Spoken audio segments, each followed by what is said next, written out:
Assalamu alaikum wa rahmatullahi wa barakatuh, mes chers frères et sœurs.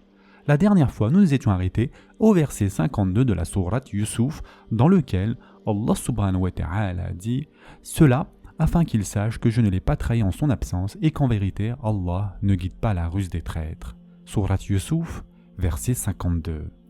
Mes chers frères et sœurs en islam, les savants ont divergé sur l'identité de la personne qui prononce ces mots et sur celui auquel ils se réfèrent. Cependant, l'interprétation la plus fiable est que celle qui parle est la femme d'Al-Aziz et que la personne à propos de laquelle elle parle est son mari. Certains ont affirmé que celui qui parle est Yusuf alayhi salam lui-même, faisant allusion au fait qu'il n'a pas trahi la confiance de son maître ni désobéi à Allah Azza wa Jal. Mais le contexte narratif n'appuie pas vraiment cette interprétation. Elle souhaitait préciser d'ailleurs « je ne l'ai pas trahi en son absence », parce que même si elle avait effectivement élaboré un plan et désiré le péché, elle n'a pas commis l'acte physiquement.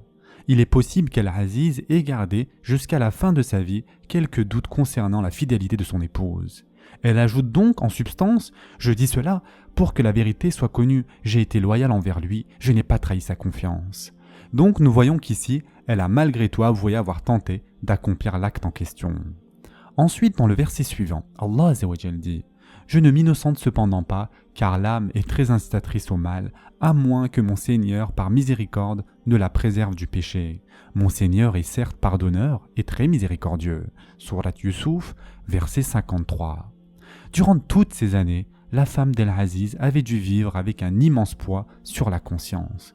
Non seulement elle avait terni son propre honneur et celui de son mari, mais elle avait aussi provoqué l'emprisonnement d'un innocent pendant de longues années. Le moment était venu pour elle de soulager cette culpabilité. Elle dit donc « Et je ne cherche pas à me disculper, je ne cherche pas à m'innocenter. » Car elle reconnaît sa faute, mais elle rejette la faute où ça ? Sur son âme incitatrice. Car l'âme est très incitatrice au mal, à moins que mon Seigneur, par miséricorde, ne la préserve du péché. Autrement dit, ce n'était pas vraiment ma faute, c'était plus fort que moi.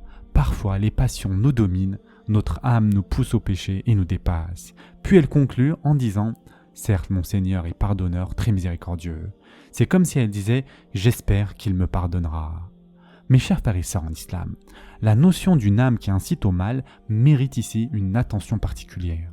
Car les savants ont distingué trois catégories de l'âme humaine. Tout d'abord, premièrement, An-Nafs al-Ammara, c'est-à-dire l'âme incitatrice au mal.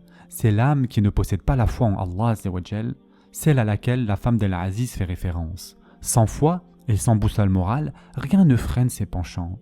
La personne qui porte ce type d'âme peut commettre le mal sans scrupule ni regret. Ensuite, deuxièmement, il y a An-Nafs al-Mutma'inna, c'est-à-dire l'âme apaisée. C'est l'âme du croyant sincère, pleinement confiant et serein avec son Seigneur. Elle ne penche pas vers le mal. Et Allah Azza wa Jal dit dans la sourate Al-Fajr « Ô toi, âme apaisée, retourne vers ton Seigneur, satisfaite et agréée. » Subhanallah. Ces serviteurs parvenus à un tel niveau méritent les plus hautes récompenses. Et enfin, troisièmement, An-Naws al-Lawwama, c'est-à-dire l'âme qui se blâme. Située donc entre les deux précédentes, c'est l'âme croyante, mais pas pleinement stable, sujette aux fautes, traversée par les désirs, mais qui se reproche ses manquements et lutte contre eux. Et Allah Azza wa Jal y fait référence dans la sourate Al-Qiyamah, et je jure par l'âme qui se blâme. Mes chers frères et sœurs en islam, la plupart des musulmans possèdent ce type d'âme. Certains donc savants soutiennent que ces trois catégories ne sont pas trois âmes distinctes, mais trois états d'une même âme qui varient selon les moments. Parfois paisibles, parfois en lutte et parfois tentés par le mal. Les deux avis sont justes. Cependant, nous croyons qu'Allah Azza wa Jal a créé tous les êtres humains avec une âme pure, car le prophète sallallahu alayhi wa sallam a dit « Tout enfant naît sur la fitra ». La fitra est la prédisposition naturelle à reconnaître le bien et le mal. Aucun être humain n'est créé mauvais. Lorsque la foi grandit dans le cœur, l'âme s'oriente vers le bien. Quand la foi s'affaiblit ou disparaît, l'âme penche vers le mal. Passons maintenant au verset suivant. « Et le roi dit « Amenez-le-moi, je me le réserve pour moi-même. » Et lorsqu'il lui eut parlé, il dit « Tu es dès aujourd'hui près de nous, en une position d'autorité et de confiance. » Sourate Yusuf, verset 54. Mes chers frères et sœurs en islam, le roi ordonna « Amenez-le-moi, je veux l'employer à mon service personnel. » Auparavant, il avait simplement dit « amenez-le-moi ». Mais à présent, après avoir enquêté, entendu les témoignages et découvert l'innocence et la noblesse de Youssouf alayhi salam, il était fermement convaincu de son intégrité, et cela sans même encore l'avoir rencontré. Il décida donc aussitôt de l'intégrer parmi ses proches conseillers. Ainsi, la patience, la sincérité et la droiture de Youssouf alayhi salam finirent par porter leurs fruits. Lorsque Youssouf alayhi salam entra dans le palais et s'adressa au roi, celui-ci le disculpa formellement et affirma « Aujourd'hui tu es un homme de rang et tu es entièrement digne de confiance à nos yeux ». Youssouf alayhi salam devenait officiellement makin, c'est-à-dire quelqu'un d'honorable, de solide, d'établi, et enfin il devenait aussi quelqu'un de amin, c'est-à-dire quelqu'un de fiable, loyal, digne de confiance. Le roi fut si impressionné qu'il lui proposa une haute fonction au sein de son gouvernement. C'est une magnifique conclusion à tout ce cycle d'épreuves, de tentations, de patience, de purification et enfin d'élévation. Youssouf alayhi salam avait commencé sa vie dans l'amour protecteur de son père, puis il traversa l'une après l'autre des épreuves terribles. Jeté au fond du puits, vendu comme esclave, injustement accusé de séduction, emprisonné sans faute, puis enfin sorti de l'obscurité de la prison pour accéder au cercle intime du roi. Cette histoire extraordinaire nous enseigne la vérité de la vie d'ici-bas. Chaque épreuve paraît plus lourde que la précédente, mais la délivrance qui la suit est encore plus grande. Mes chers frères et sœurs en islam, ensuite dans le verset suivant, et Youssouf dit « Assigne-moi les dépôts du territoire, je suis bon gardien et connaisseur ». Sourate Youssouf, verset 55. Grâce à la compréhension qu'il avait acquise en interprétant le rêve du roi, Youssouf alayhi salam savait parfaitement quel défi allait frapper le pays. Il demanda donc à être chargé des réserves de grains d'Égypte en affirmant « Je suis un gardien connaissant », c'est-à-dire qu'il possédait la science et l'expertise nécessaires pour gérer ses affaires, c'est-à-dire il était alim, et qu'il était également capable de protéger et de préserver correctement ce qui serait sous sa responsabilité, c'est-à-dire qu'il était hafiz. Ces deux qualités de Youssouf alayhi salam mettent en lumière à la fois son caractère et ses compétences pratiques. L'équilibre parfait entre l'intériorité spirituelle et les capacités matérielles. Un être humain a besoin de ces deux dimensions pour réussir pleinement. Ce qui mérite d'être souligné ici aussi, mes chers frères et sœurs, c'est que Youssouf alayhi salam a demandé à devenir ministre dans un gouvernement non musulman, dans le but d'utiliser ses compétences au bénéfice de la population. De là, les savants ont déduit qu'en islam, il est encouragé de contribuer à l'amélioration de nos sociétés dès lors que cela est possible. Il n'y a aucun mal à travailler pour un gouvernement non islamique tant que cela apporte un bénéfice général à la société, ne compromet pas la pratique religieuse et ne nuit pas à la foi. Le simple fait d'œuvrer au sein d'un système qui peut contenir des éléments mauvais ne signifie pas que l'on approuve ces éléments. Il s'agit plutôt de trouver un équilibre raisonnable. Pour cela, les savants de chaque époque et de chaque contexte doivent déterminer les limites et les conditions d'une participation licite dans les systèmes politiques en place. Continuons. Allah Azza wa Jal dit « Ainsi, nous avons affermi l'autorité de Youssouf dans ce territoire et il s'y installait là où il le voulait. Nous touchons de notre miséricorde qui nous voulons et ne faisons pas perdre aux hommes de bien le mérite de leurs œuvres. » Sourate Youssouf, verset 56. Encore une fois, nous retrouvons cette magnifique expression « Ainsi, nous avons affermi Youssouf, l'autorité de Youssouf sur ce territoire, dans ce pays. » Nous l'avions déjà rencontré lorsqu'il était enfant, au moment où Allah Azza wa Jal l'avait souligné de sa première épreuve en le conduisant dans la maison d'Al-Aziz. Ainsi, nous avons établi Youssouf dans le pays afin de lui apprendre l'interprétation des rêves.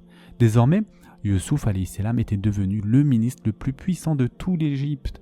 Il pouvait voyager librement où il le souhaitait, accompagné de sa suite, et il s'installait là où il le voulait. Il avait été élevé du statut de prisonnier au rang d'homme le plus influent du royaume après le roi. Et même certains savants disent, sous certains aspects, il possédait plus de pouvoir que le roi lui-même. Il détenait en effet le contrôle total des réserves alimentaires du pays. Or, tout le monde a besoin de nourriture, mais tout le monde en revanche ne ressent pas nécessairement le besoin d'un roi. Les savants rapportent que Youssouf alayhi salam mit en place un gouvernement de gestion d'une efficacité remarquable. Il rassembla toutes les récoltes et ne conserva que ce qui dépassait les besoins de base de la population. Pendant 7 ans, les habitants remettaient une partie de leurs produits au gouvernement afin qu'ils soient préservés et stockés pour les 7 années de sécheresse annoncées. La principale raison pour laquelle Yusuf alayhi salam mérite à cette immense élévation résidait dans sa piété. Et en effet, Allah Azza wa Jal dit « Nous répandons notre miséricorde sur qui nous voulons et nous ne diminuons jamais la récompense des gens vertueux. » C'est là une leçon fondamentale. Lorsque nous faisons preuve de piété et de droiture, Allah Azza wa Jal nous récompense inévitablement. Jamais il ne laissera les bonnes actions des justes être perdues, ignorées ou gaspillées. La récompense de la vertu finit toujours par apparaître tôt ou tard. Et enfin, voyons le dernier verset pour aujourd'hui. Et la récompense de l'au-delà est meilleure pour ceux qui ont cru et ont pratiqué la piété. Sourate Yusuf, verset 57. Avec son pouvoir, sa richesse et ses privilèges, Yusuf alayhi salam était désormais pleinement établi dans le pays.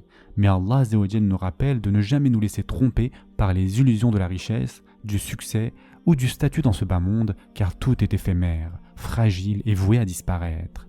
La véritable récompense, la seule qui soit durable, est celle de l'au-delà. Et en effet, Allah Azza wa Jal dit « La récompense de l'au-delà est bien meilleure ». Elle dépasse toutes les récompenses de cette vie ici-bas, quelle que soit leur intensité, leur beauté ou leur prestige. Et cette récompense éternelle n'est pas destinée à tout le monde, elle est réservée à une élite spirituelle, c'est-à-dire ceux qui sont croyants et conscients d'Allah, c'est-à-dire les yattaqoun. Ce sont ceux qui préservent leur foi, qui craignent Allah Azza wa Jal, qui s'éloignent du péché et qui cherchent sincèrement à vivre selon sa guidance.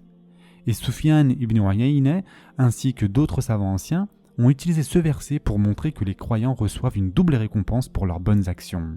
Quelle est donc cette double récompense ? Tout d'abord, une première fois dans ce bas monde, sous la forme de bénédiction, de facilité, de protection, de paix intérieure ou d'élévation, et une seconde fois dans l'au-delà, sous la forme de la récompense éternelle, infiniment supérieure.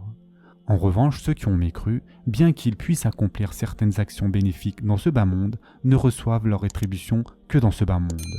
Honneur, richesse, reconnaissance ou autre forme de réussite matérielle. Mais ils n'obtiendront rien des récompenses éternelles de l'au-delà, car celles-ci sont exclusivement réservées à ceux qui ont cru. Le jour du jugement, lorsqu'ils verront ce qu'ils ont perdu, la gravité de leur perte deviendra évidente, mais à ce moment-là, cette prise de conscience sera trop tardive pour pouvoir être utile. On va s'arrêter ici pour aujourd'hui. La prochaine fois, Inch'Allah, nous parlerons de la 7e partie de l'histoire de Yusuf alayhi salam qui concerne le retour des frères. En attendant, prenez soin de vous mes chers frères et sœurs et à très prochainement, Inch'Allah.